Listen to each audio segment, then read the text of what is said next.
علیکم ګرانو کتونکو، ستاسو ورور ستاسو ملګری جعفر شاه درویش یم. ملګرو ته د یاد وي چې په ضلع نوهار مصري بانډه کلي کې دا سلنډر ګیس له وجې نه د الحق په نوم چې کوم هوټل و په هغې باندې اور لګېدلی و چې هغه پکې مکمل سوځېدلی و.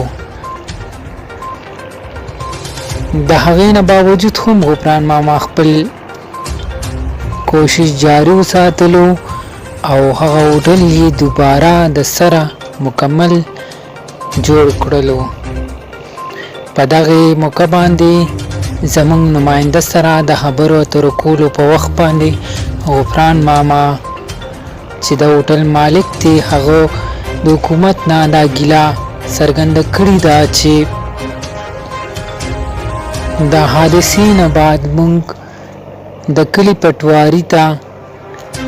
دا هوټل د نقشې کاغذونه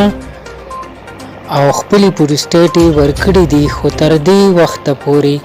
موږ سره د حکومت نه 1 روپۍ امداد هم نه دی شوی او دا هوټل موږ دوباره په خپلو پیسو اپنی مدد آپ باندې جوړ کړلو.